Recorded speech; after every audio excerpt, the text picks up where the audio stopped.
ഇന്ന് ഡിസംബർ 1 പോവല്ലേ, 12 മണിയാകുമ്പോൾ. അപ്പം അതിന് വേണ്ടിയിട്ടുള്ള പ്രിപ്പറേഷനാണ് ഇന്നിവിടെ ചെയ്യുന്നത്.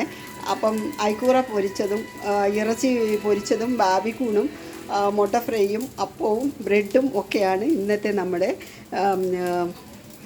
ഡിസംബറിൽ കഴിഞ്ഞിട്ട് നമ്മൾ ജനുവരി 1 ന്യൂ ഇയർ ആഘോഷം കൊണ്ടാടുന്നത്.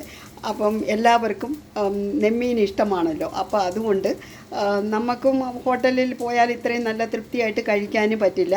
അത് കാരണം നമ്മൾ വീട്ടിൽ തന്നെ ന്യൂ ഇയർ കൊള്ളാമെന്ന് എല്ലാവരും തീരുമാനിച്ചു. അങ്ങനെ വീട്ടിൽ തന്നെ മീനെല്ലാം നമ്മൾ ഫ്രൈ ചെയ്ത് വെച്ചിരിക്കുകയാണ്. മസാലയൊക്കെ പുരട്ടി. മസാല എന്ന് വെച്ചാൽ സിമ്പിളായിട്ടുള്ളതാണ്. മുളക് പൊടി, പെരിഞ്ചീരകം കുറച്ചു, പിന്നെ അയക്കൂറ ആയതുകൊണ്ട് കുറച്ച് പെരിഞ്ചീരകം ചേർത്തു, പിന്നെ മഞ്ഞൾപ്പൊടി, ഉപ്പ്, കുരുമുളക് പൊടി, ഇത്ര തന്നെ. ഇതാണല്ലോ നമ്മുടെ നാട്ടിലെ മസാല, സാധാരണ മീൻ പൊരിക്കുമ്പോൾ ഇടുന്നത്. അപ്പോൾ ഇത്രയും നമ്മൾ മസാല ചേർത്തു. ഇതാണ്. അപ്പോൾ നല്ല തൃപ്തിയായിട്ട് നമുക്ക് കഴിക്കുകയും ചെയ്യാം. നല്ല ടേസ്റ്റും ഉണ്ടാവും. നാളെ ഹോട്ടലിൽ നിന്ന് നമുക്ക് വാങ്ങിച്ചിട്ട് നമുക്ക് കഴിക്കാനും തോന്നിയില്ല. കുറച്ചൊക്കെ വേവും, പിന്നെ മീൻ ചിലപ്പം നന്നായിരിക്കത്തില്ല. അപ്പം നമുക്കത് മനസ്സിൽ പിടിക്കുന്നില്ല. അത് കണ്ടിട്ട് നമ്മൾ മംഗലാപുരത്തു നിന്ന് വരുന്ന ഒരാൾ മീൻകാരനുണ്ട് ഇവിടെ അങ്ങനെ പരിചയമായിട്ട് നല്ല മീൻ കൊണ്ടുതരും. അങ്ങനെ നല്ല മീൻ കിട്ടി.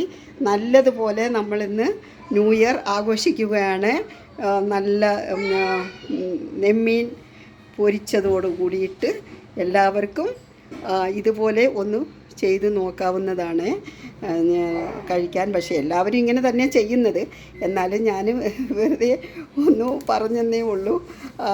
എൻ്റെ യൂട്യൂബിൽ ചാനൽ ആയതുകൊണ്ട് ഞാൻ വെറുതെ ഒന്ന് പറഞ്ഞതാണ്. സിമ്പിളായിട്ടുള്ള ആഹാരമാണ്. എല്ലാവർക്കും ചൂടോട് കൂടിയിട്ട് കഴിക്കുന്നത് ഏറ്റവും നല്ലതാണ്.